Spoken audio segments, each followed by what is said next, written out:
capítulo 9. Vimos, hermano, que en Éxodos que todos podían celebrar la Pascua. Todos podían celebrar la Pascua dándole comer la Pascua y dándole gracias a Dios por habernos librado de la muerte, habernos librado de ese día donde el primogénito iba a morir. Pero ahora hay excepciones para tomar la Pascua, para comer la Pascua hay excepciones, no nomás es como sea, como se nos ocurra, hay excepciones. Y una de esas excepciones es esto que vamos a ver ahorita, hermano. Gloria al Señor. Números capítulo 9. Gloria al Señor. Amén. ¿Estamos aquí, hermano? Amén. Amén. Números capítulo 9. Y vamos a leer del versículo en adelante. Vamos a ver cómo se empezó a celebrar la Pascua después de Éxodos, cómo se empezó a llevar a cabo la Pascua. Vamos a leer esto y vamos a explicarlo un poco, gloria a Dios. Amén.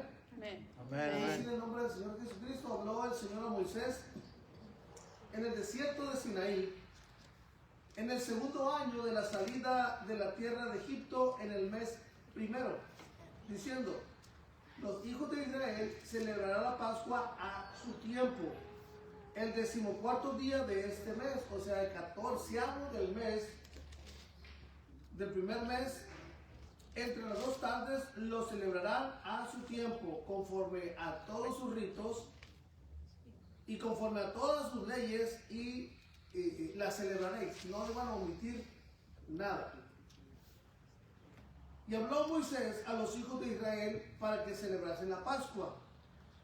Celebraron la Pascua en el mes primero, a los 14 días del mes, entre las dos tardes, en el desierto de Sinaí, conforme a todas las palabras que mandó el Señor a Moisés, así hicieron los hijos de Israel. Hasta ahí todo estaba bien, se estaba haciendo las cosas, se estaba celebrando conforme al mandato de Dios que se dio allá en Egipto. Al segundo año de que salieron, siguieron celebrando la Pascua. Pero había limitaciones, no todos podían celebrar la Pascua en ese día. ¿Quiénes eran los que no podían celebrar la Pascua en ese día? Es en el versículo 6 en adelante, ahí viene explicado quiénes no podían celebrar la Pascua. Pero hubo algunos, dice ahí la escritura, el versículo 6, pero hubo algunos que estaban inmundos. La palabra inmundo, hermano, la palabra inmundo, la Biblia refiere a alguien que no es digno de algo. La palabra inmundo quiere decir algo. ¿Qué se le viene a la mente en la palabra inmundo? Sucio. Algo sucio, algo impuro,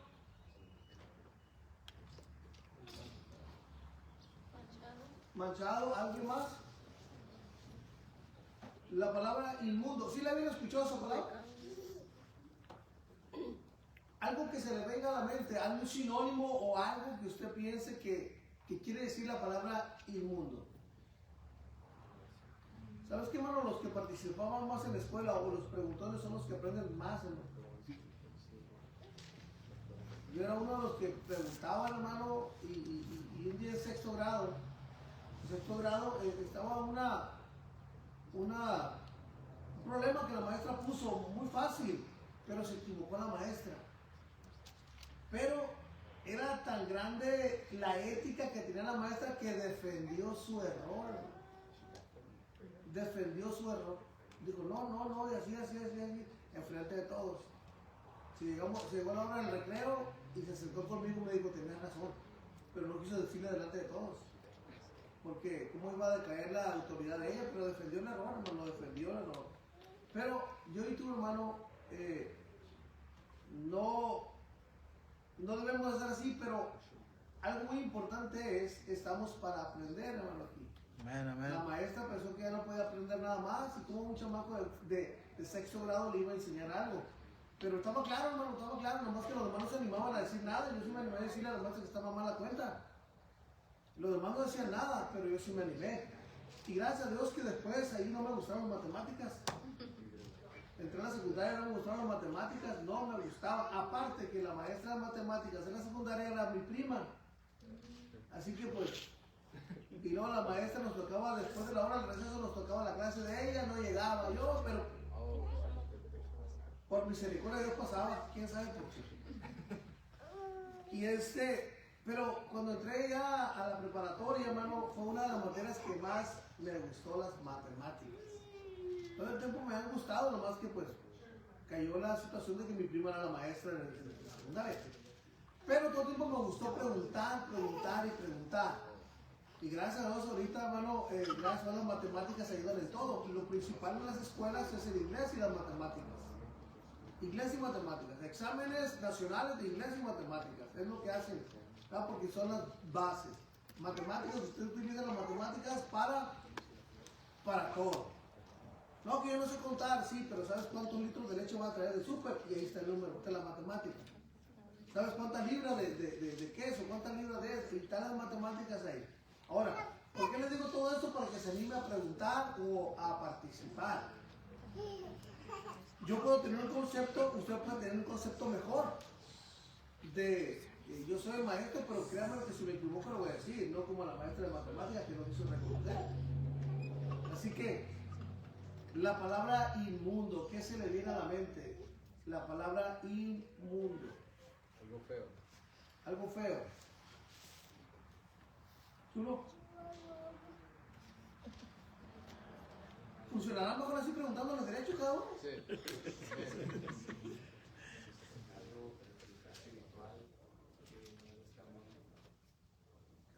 Sacó, desglosó las palabras.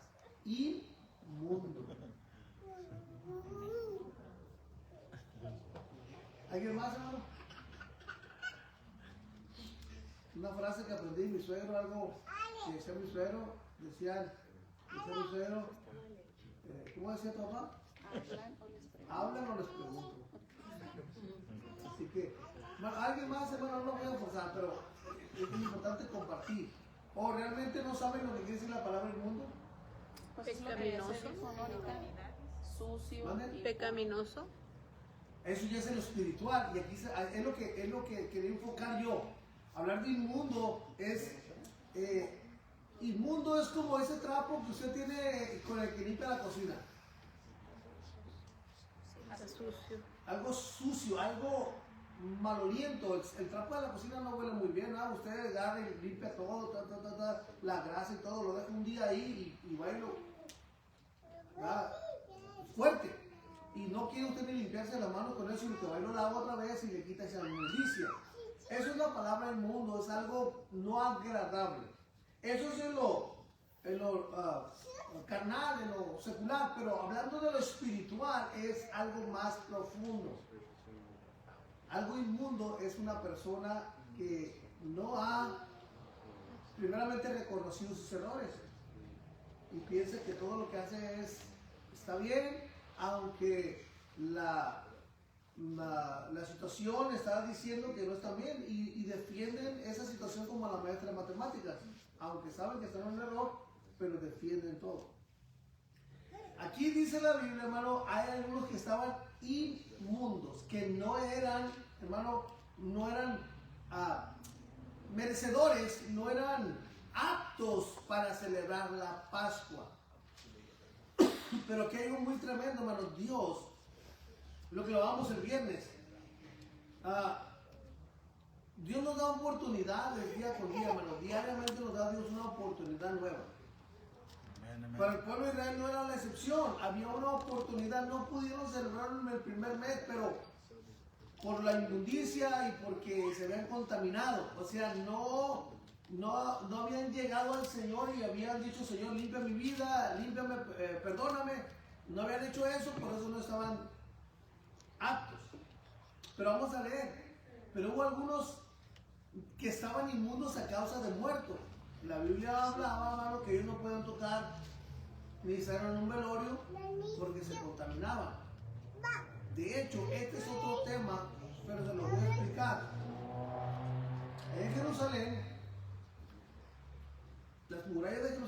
ciudad tiene puertas, la puerta del Sion, la puerta del león, y la puerta de las ovejas, la puerta de la basura, y todo ese tipo de puertas. Diferentes puertas. Pero hay una puerta muy especial ahí. Esa puerta se llama la Golden Gate, la puerta dorada o la puerta de oro, la puerta de la misericordia. Esa puerta, hermano, da exactamente del monte de Cedrón al templo. ¿Dónde estaba el templo? Lo destruyeron. Pero la profecía decía que por esas puertas iba a entrar el Mesías, el Salvador del mundo, iba a entrar por esas puertas.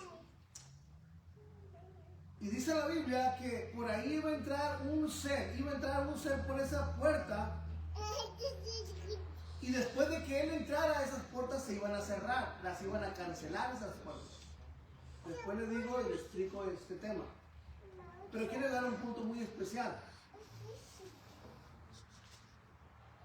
Esa puerta dorada, hermano, en el año 1300 por allá hubo un hombre hablando de esta profecía, leyendo esta profecía, que dijo: esa puerta la voy a cancelar. Estaba abierta, continuaba abierta la puerta esa, aunque el templo ya estaba destruido, pero seguía abierta. Entonces esa puerta, hermano, la sellaron, quedó sellada totalmente la puerta, la Golden Gate, la puerta de oro, la puerta de misericordia, quedó cerrada, tratando de cancelar una profecía, pero a la vez ese hombre, Suleiman parece que se llamaba el hombre tratando de detener una profecía, pero cumpliendo otra profecía de que esa puerta iba a estar cerrada, bien cerrada. Después se lo voy a explicar este tema. Pero aparte de cerrar, hermano, esa puerta, al pie de esa puerta está un valle. Ese valle es el valle del Cedrón le llaman, y luego enfrente de esa puerta está el jardín del Getsemaní, donde Jesús fue a orar, lo cual es parte del monte de los olivos. Exactamente enfrente de esa puerta está, como si aquí usted viera esa puerta y le queda enfrente a la gasolinera. Así es allá. Esa es la Golden Gate, esa doble puerta es la Golden Gate. Aquí estaba el templo, esa era la puerta dorada, y enfrente está, pasando el bulevar, está la gasolinera, pero allá era el vado, era un valle, y estaba el huerto del Getsemaní, donde Jesús iba a orar. Exactamente ahí. Entonces, ese era un valle que estaba. Un valle. ¿Qué hicieron para cancelar aún más la supuesta la prohibición o parar esa profecía? Hicieron esto. Taparon la puerta y aparte pusieron un panteón abajo. Porque ellos también, hermanos, los musulmanes sabían de esa profecía de que el Mesías iba a entrar por esa puerta. ¿Qué pasaba si había un panteón? Ya el Mesías no puede pasar por ahí porque se iba a ser inmundo por causa de muerto. ¿Ya? Por eso los judíos, hermano, cuando iban a crucificar al Señor, dijeron: nosotros no podemos darle muerte a nadie. No, nuestra ley no lo prohíbe. Por eso cuando el Señor, aquí también en eso de la Pascua, cuando el Señor murió, tenían que sepultarlo antes de que cayera la tarde, antes de que llegaran las 6 de la tarde. Por eso lo quitaron de la cruz y lo pusieron en una tumba nueva que estaba en el jardín del huerto. Ahí estaba la tumba, ahí lo pusieron. Eran 3 horas de diferencia que tenían que hacer todo, porque no podía quedarse los muertos ahí porque la fiesta que se venía, si no se hiciera inmundos, y esa fiesta no se iba a celebrar por causa de la inmundicia. Por eso les dije esta reseña por causa de eso. Probablemente alguien falleció un familiar y fue a enterrarlo y se contaminó, por eso no podían celebrar la Pascua. En este tiempo ya no es eso. Ahora la sangre de Cristo es la que nos ha limpiado y nos presenta justos delante de Dios. Amén. Amén, amén. Y dice: y no pudieron celebrar la Pascua aquel día, y vinieron delante de Moisés y delante de Aarón aquel día. Versículo 7. Y le dijeron a aquellos hombres: nosotros estamos inmundos por causa del muerto. ¿Por qué seremos impedidos de ofrecer ofrenda a Dios a su tiempo entre los hijos de Israel? Y Moisés le respondió: esperen y oiré lo que ordena Dios acerca de ustedes.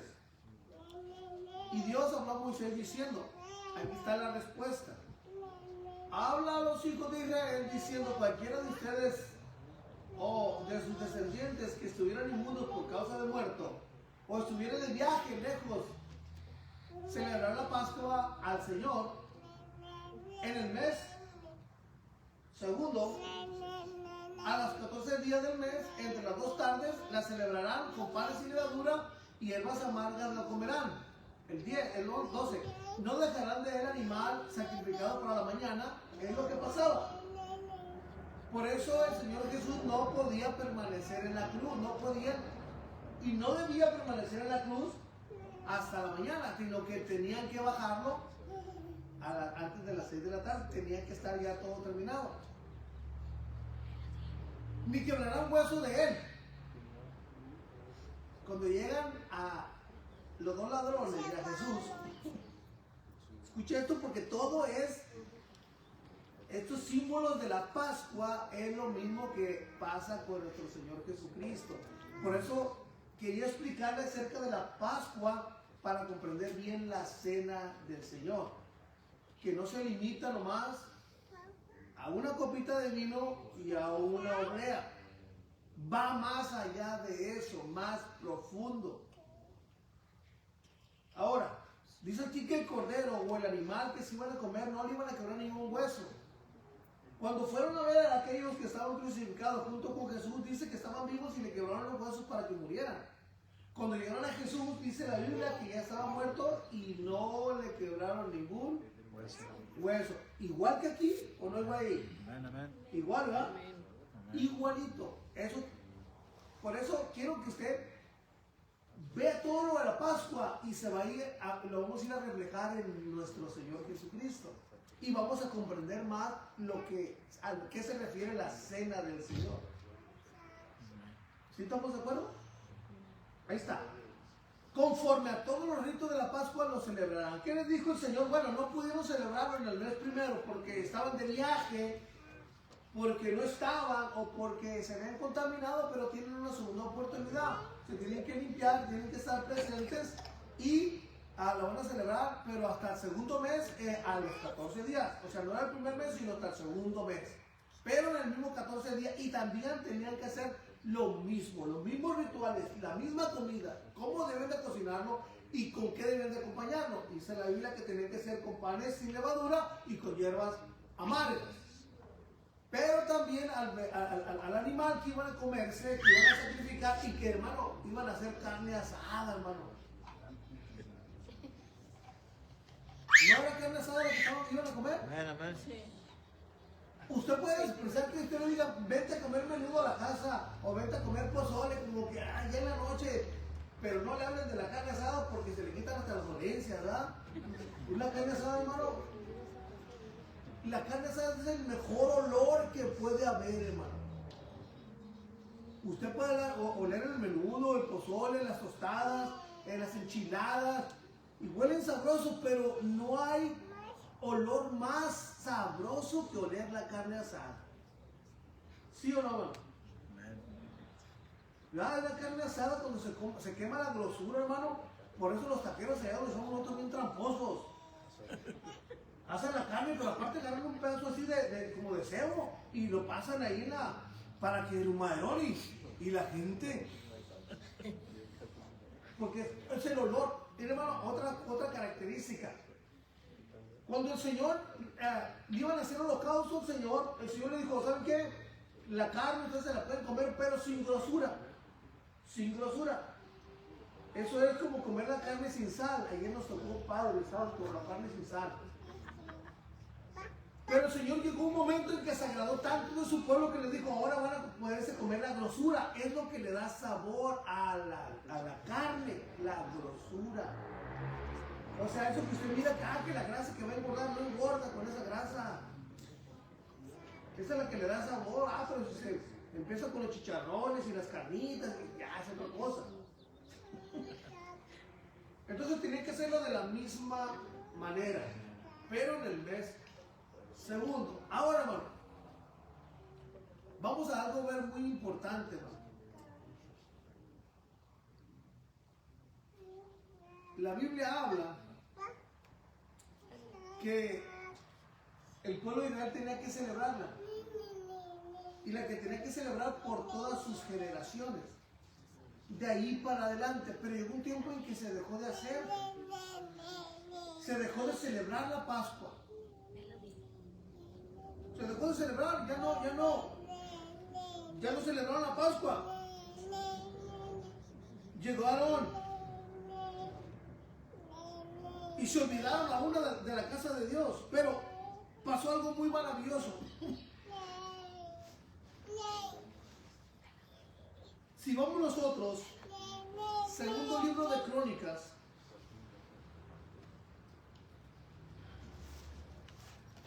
capítulo 35, habla de un rey.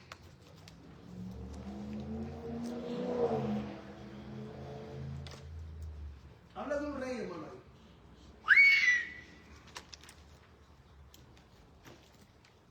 Pero si usted lee el capítulo 34, versículo 1, se va a dar cuenta cuántos años tenía ese rey, cuando comenzó a reinar. El 34, hermano, por favor. ¿Cuántos años tenía ese rey cuando comenzó a reinar? ¿Cuántos años tenía el rey cuando comenzó a reinar? 8. Un rey de 8 años, hermano. Un rey de 8 años. Hubo otro rey más joven que él todavía, hubo otro rey más joven que él. Pero aquí, búsquelo, hermano José Luis, aunque me ponga esa cara de signo de interrogación, pero grandote. Hay un rey más joven que él. Pero la diferencia de este rey es que este rey hizo la voluntad de Dios. El otro, no le he leído mucho, pero hay un rey más joven que Josías. Este hombre Josías, este niño Josías, tenía un sentir diferente a los otros niños. Este era un jovencito, hermano, que empezó a buscar al Señor a la edad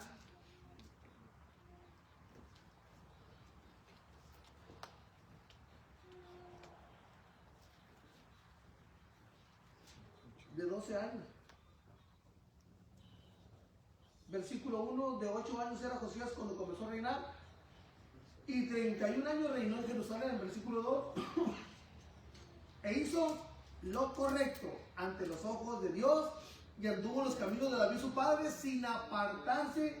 Eso es lo que hace diferente a este rey joven, que fue un rey que hizo la voluntad de Dios. Ahora, hermano, yo les digo una cosa, y eso es algo porque nosotros ya pasamos por eso. Yo y mi esposa ya pasamos por eso. El niño ya entiende. Es que está chiquito, es que está chiquita. Ok, déjelo así, no le diga nada, no lo instruya, no lo corrija, y va a ver después a lo que se va a convertir ese niño o esa niña. Pero si usted empieza a corregir a su niño o a su niña, se va a quitar muchos dolores de cabeza. Y la corrección y la instrucción no se acaban después de que se hacen jóvenes. Aún ya que estén casados, aunque estén casados, no se deja uno de corregirlos. Gloria al Señor, sin ofender a nadie. Gloria al Señor. Pero este niño, hermano, tenía una enseñanza y tenía una base. ¿Quién era la base de este niño? Su padre, pero David, ¿verdad? Esa era la base. David fue el que vino a hacer una diferencia en los reyes, hermano. Porque antes de David estaba otro rey, estaba Saúl. Aunque este hombre comenzó muy bien, pero empezó a querer hacer sus propias y tomar sus propias decisiones. El final de la vida de Saúl fue muy triste. a tal grado que se tuvo que suicidar. Triste. Pero después viene un rey que hace toda la diferencia, hace mucha diferencia. Un rey que no nomás reinaba, sino que un rey que peleaba a favor del pueblo de Israel. Un rey que peleaba con el corazón, no nada más con la espada, no más, sino que confiaba en aquel también que le iba a ayudar a ganar la victoria. Y buscaba a Dios de todo su corazón. Por eso dice la Biblia que David era un hombre conforme al corazón de Dios. ¿Tuvo sus fallas? Sí, tuvo sus fallas. Nadie es perfecto. Nadie es perfecto. Así que si usted quiere ver perfección en una persona, olvídese. No va a encontrar perfección en nadie. Perfecto solamente Dios. Entonces la base de este niño era David. Y todos, hermano, los que venían reyes, dicen, e hizo lo recto conforme a David, e hizo lo malo conforme a su padre, e hizo peores cosas que su padre. Lo comparan con el padre, lo comparan con los antecesores. Versículo 3. A los 8 años de su reinado, ¿cuántos años tenía a los 8 años? 16, ¿no? 8 más 8, que ya tenía reinando eran 16, ¿no? 8 que tenía y 8, 16. Siendo un muchacho comenzó a buscar, aleluya, comenzó a buscar a Dios de David, al Dios de David su padre, y a los 12 años comenzó ahora sí empezó a hacer justicia, empezó a quitar todo lo que ofendía a Dios. Cuando tenía este muchacho, ¿la edad de? 12 años. No. 16. No. 20 años. Saquen cuenta. Mano, qué bueno que las maestras de matemáticas ustedes no escuchan. Comenzó a reinar de 8. A los 8 años de su reinado empezó a buscar al Señor, y a los 12 años de su reinado empezó a limpiar, ¿verdad? Entonces 8 más 12, 20. ¿Estamos de acuerdo ahí? Y empezó a hacer muchas cosas, hermano. Muchas cosas. Este hombre empezó a limpiar todo. Hermano, llegó al grado de quemar los huesos de aquellos que eran los líderes de adoradores de la maldad, hermano. Empezó a quemar, también a destruir los altares que hizo Jeroboam en Betel y en Dan, los destruyó también. Y empezó a destruir todos los lugares, hermano, donde se ofrecía sacrificios a los dioses. Empezó a ser limpia de todo. ¿Sabe qué, hermano? Decía, de los cobardes, dice, de los cobardes no se ha escrito nada. Si usted ve la historia, los valientes son los que sobresalen más en la historia. Y de eso se escribe. Porque eso es motivación o es punto a seguir de los que vienen detrás. Pero de los cobardes no se ha escrito nada. Así que nosotros, hermanos, gracias que somos valientes, ¿verdad? Valientes hasta para decir que no, valientes hasta para decir y negarnos a nosotros mismos. Ahí se necesita valentía, hermano. Dar la razón al cónyuge, hermano, a nuestra esposa, decirle, tienes razón, pero soy como la maestra de matemáticas, defiendo mi error como verdad.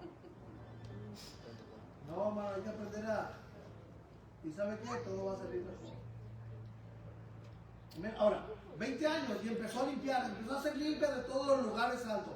Pero de ahí pasó algo más maravilloso, hermano. Empezó a ordenar a que se reconstruyeran las paredes, los muros del templo. Y empezó a decir, hay que pagar y hay que pagar por la materia prima. Así que vayan y busquen los tesoros del Señor y traigan de ese dinero para pagar a los albañiles, a los carpinteros, que compren piedra y empiecen a reconstruir. Entre eso que iba, el sacerdote Hilcías, hermano, encontró algo maravilloso, más que el dinero, más que el oro, más que la plata. Encontró algo más maravilloso. Encontró, hermano, la ley de Dios dada por medio de Moisés. Y hermano, se me enchina la piel. Encontró algo más maravilloso que un ser humano puede encontrar, hermano, la ley de Dios la encontró y la trajo. Y llegó a manos y se la leyeron a Josías. Dice la escritura que cuando Josías, hermano, escuchó la ley que le estaba leyendo, dice que agarró y rasgó sus vestidos. ¿Y sabe qué dijo? Hemos pecado en contra de Dios. No hemos hecho la voluntad de Dios. Y empezó a rasgar sus vestidos, hermano. Si usted lo lee ahí, se va a encontrar con todo eso. Pero esto es otro tema. Pero léanlo, hermano, léanlo la historia. Ahora, nos vamos al capítulo 35.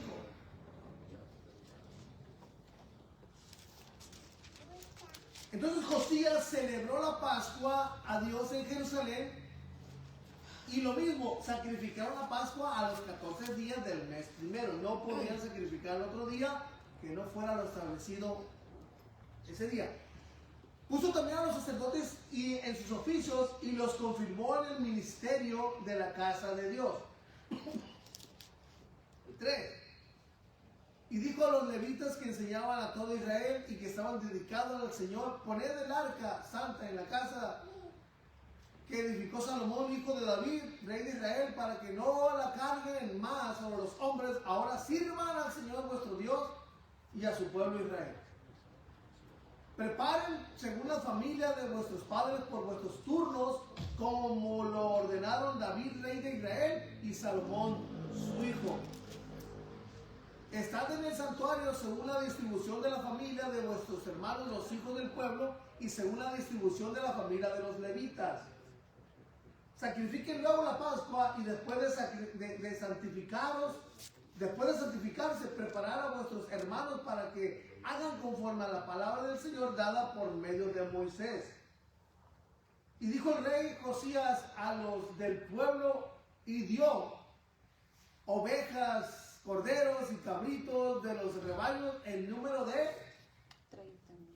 30,000 y 3,000 bueyes.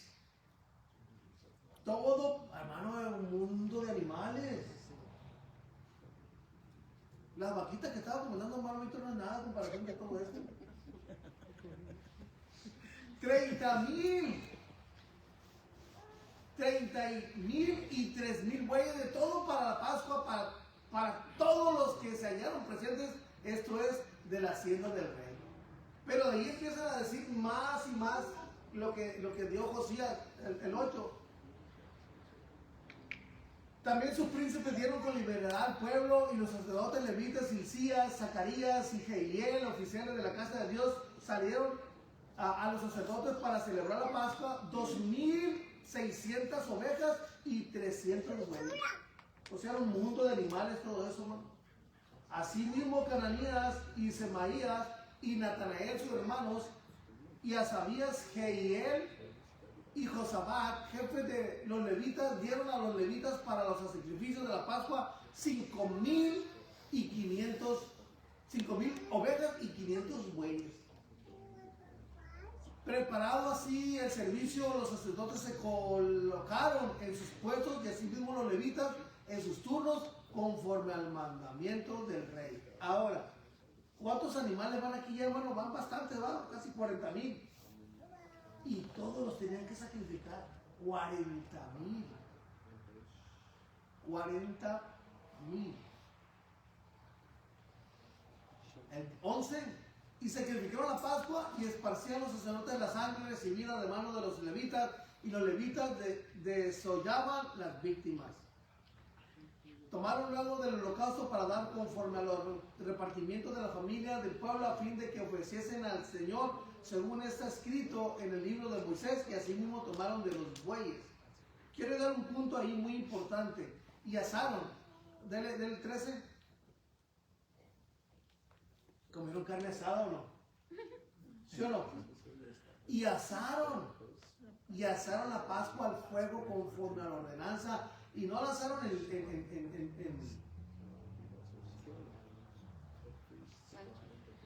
en plancha o en gas, era leña.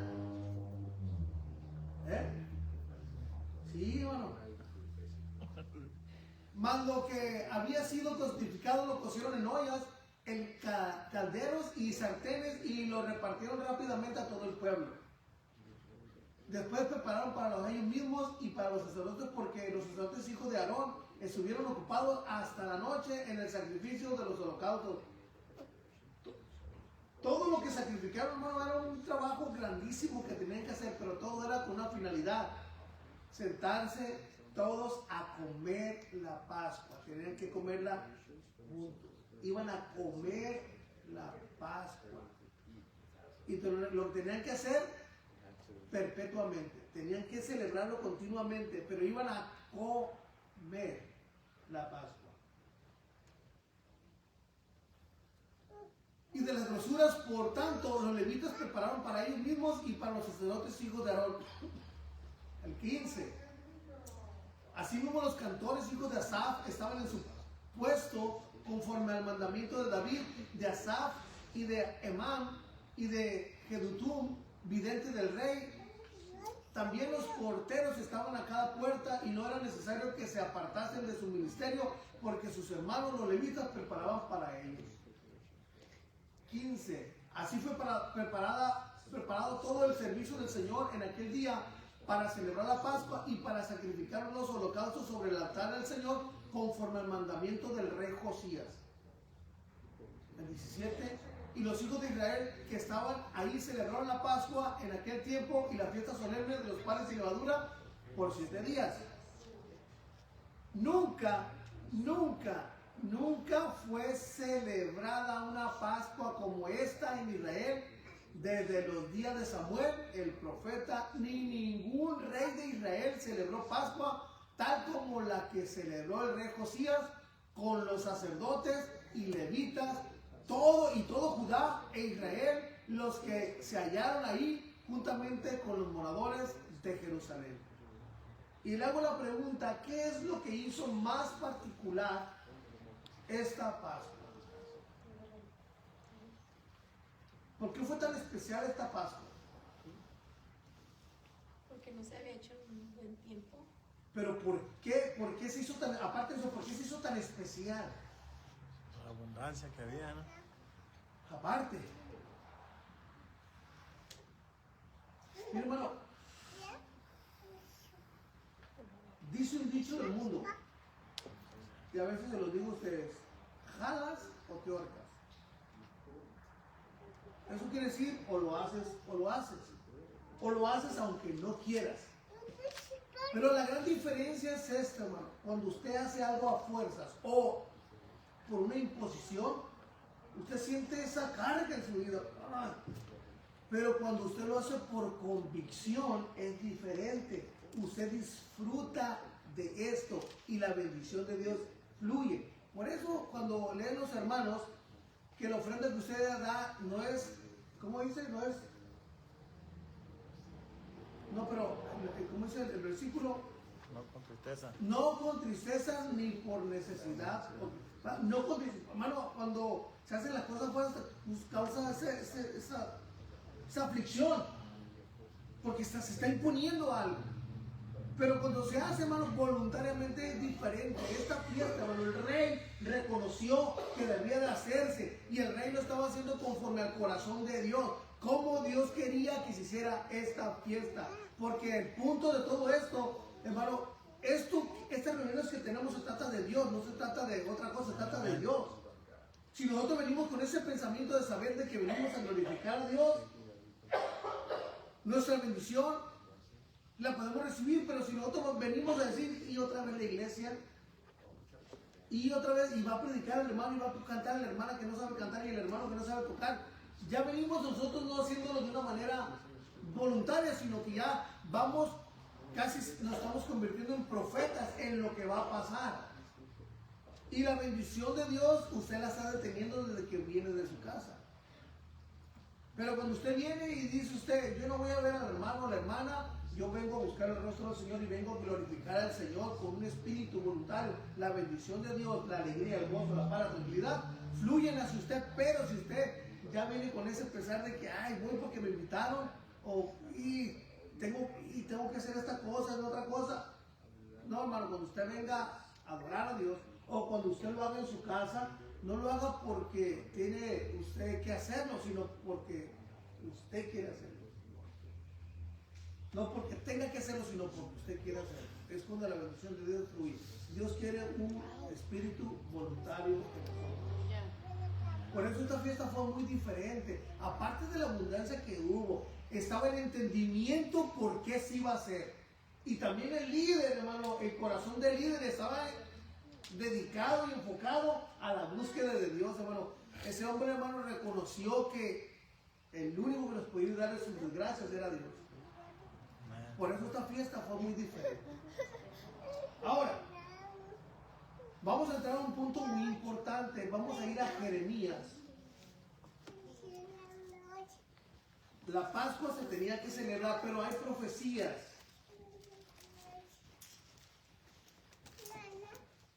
Hay profecías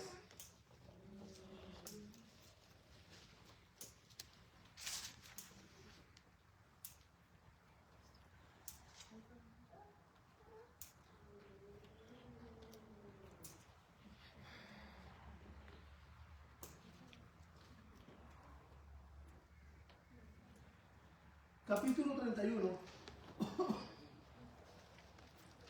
Jeremías, capítulo 31, versículo 31. Hay algo muy importante ahí.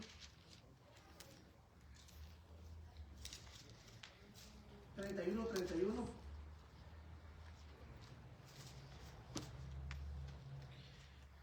Fíjese aquí, muy importante lo que vamos a hacer, lo que vamos a ver aquí. Fíjese, hermano. He aquí vienen días profetizando Jeremías. No sabían cuándo iba a acontecer esta profecía, pero Dios estaba hablando a su pueblo. Les estaba adelantando todo esto. Aquí, que vienen días, dice el Señor, en los cuales haré nuevo pacto. O sea, quiere decir que el pacto anterior se iba a cancelar. Iba a venir un nuevo pacto. El pacto antiguo ya iba a quedar sin autoridad, sin poder, sin nada. Ya iba a quedar en el olvido. Iba a ser un nuevo pacto nuestro Dios con la casa de Israel y con la casa de Judá. No como el pacto, fíjense, aquí está muy importante, no como el pacto que hice con sus padres el día que tomé su mano para sacarlos de la tierra de Egipto, porque ellos invalidaron mi pacto, aunque fui yo un marido para ellos, dice el Señor. Aquí es algo muy importante. Aquí está hablando de un pacto en exclusivo. ¿Y cuál es ese pacto, hermano? ¿Cuándo fue cuando hizo el pacto que se iba a cancelar? ¿Cuándo fue cuando se llevó a cabo la primera vez? Léalo ahí. Cuando lo sacaron de Egipto. Ahí se hizo un pacto. Cuando lo sacaron de Egipto se hizo un pacto. Y en ese pacto se celebró la Pascua. Era cuando el pacto era este. El pacto era este. Si ustedes cumplen la Pascua al pie de la letra, no va a venir daño para ustedes. Si ustedes sacrifican el animal, agarran la sangre con un hisopo y esa sangre la ponen como señal, esa señal de esa sangre nos va a proteger. Ese es el pacto que voy a hacer con ustedes.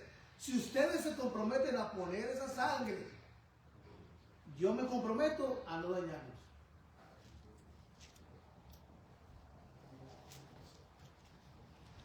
Lo leímos hace 2 semanas esto. Amén.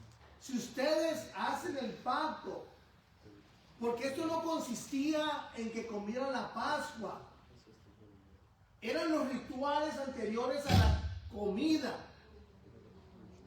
No nomás era, ok, ya sacrificaste el animalito, vamos a comer carne asada. No, era que se hacía con la sangre que derramaba el animal. Esa sangre tenían que marcar sus puertas, sus dinteles, tenían que marcarlo. Esa marca los iba a librar a ellos de la muerte, los iba a librar, los iba a librar de ese ángel que iba a pasar a matarle el primogénito. Ese era el pacto. Si ustedes obedecen eso, si ustedes lo hacen, yo me comprometo con ustedes a no dañarlos. Pero dice la Biblia que con el paso del tiempo invalidaron el pacto, ya no lo estaban haciendo, ya no lo estaban cumpliendo. Probablemente degollaban el animal y se iban directamente a la mesa a comérselo, pero ya no usaban, ya no hacían el ritual que hacían antes. Sino que ya eso se volvió muy light, como dice. Pero dice aquí Jeremías, hablando de profecía, ese pacto que hice con sus padres va a quedar sin efecto. Pero voy a hacer un nuevo, tengo que hacer un nuevo pacto con ustedes. Ahora aquí la diferencia que hay. Fíjense, ahorita vamos a leer eso. La Pascua se tiene que celebrar cada tanto tiempo. Cada año. ¿Eh? Cada año. Cada año. O sea, ellos tenían que cada año hacer esto, cada año hacerlo. Y era perpetuo, cada año tenían que celebrar la Pascua. Pero aquí algo muy maravilloso viene, hermano. Ellos, hermano, cada año era cuando eran perdonados, cada año. Cada año ellos sacrificaban y eran perdonados. Una vez al año eran perdonados. Para que Dios no los dañara. Ahora aquí, hermano, el versículo 33. Pero este es el pacto. Este es el pacto nuevo que voy a hacer con ustedes, casa de Israel, después de aquellos días, dice el Señor. Daré mi ley en sus mentes y las escribiré en su corazón. Por eso me gusta mucho ese canto que dice: quiero que escribas en lo más profundo del corazón de todo mi ser tus estatutos y tus mandamientos, que por mi sangre corra el temor de Dios. Y las escribiré en su corazón, y yo seré a ellos por Dios, y ellos me serán por pueblo. Y no enseñará más ninguno a su prójimo ni ninguno a su hermano, diciendo: conoce al Señor, porque todos me conocerán, desde el más pequeño de ellos hasta el más grande, dice el Señor, porque perdonaré la maldad de ellos y no me acordaré más de su pecado. Ellos, para ser perdonados una vez al año, tenían que hacerlo, una vez al año, una vez al año. Pero nosotros, hermanos, los del nuevo, estamos en el nuevo pacto. Nosotros en el nuevo pacto ya no fue necesario sacrificar más animales. Ya no es necesario sacrificar más animales, porque, hermano, el sacrificio que se hizo en la cruz del Calvario es un sacrificio que permanece y es eterno. Ya no hay más sacrificio por el pecado, sino que esto es para siempre. Por eso, diariamente hay que refugiarnos en esa sangre que fue derramada por nosotros, para que el Señor, hermano, no venga el juicio sobre nosotros. Siguiente semana vamos a ahondar, vamos a profundizar más en estos versículos. Ahorita fue muy rápido que se lo leí, pero la siguiente semana vamos a, porque de aquí es donde empieza el cambio. Y de aquí de Jeremías capítulo 31 dice el Señor: ese pacto que teníamos se va a cancelar, ahora viene un nuevo pacto. Esa profecía se iba a ir a cumplir, hermano, en la cena del Señor. Algo maravilloso, pero vamos con la ayuda del Señor a explicarlo la siguiente semana. Amén. Porque esa es la transición de la Pascua a la cena del Señor. Nosotros, como hijos de Dios, no celebramos la Pascua, celebramos la cena del Señor. Pero hay que ver cómo, cuándo y por qué motivo la celebramos. Y cómo debe de hacerse. Amén. Así que, pero todo es conforme a la luz de la palabra de Dios. Vamos a poner de pie, hermano, del Señor. Yo bendiga a la familia de nuestro hermano José Luis. ¿Cuánto te pusieron a la iglesia? Amén. Amén. Y le doy gracias a Dios porque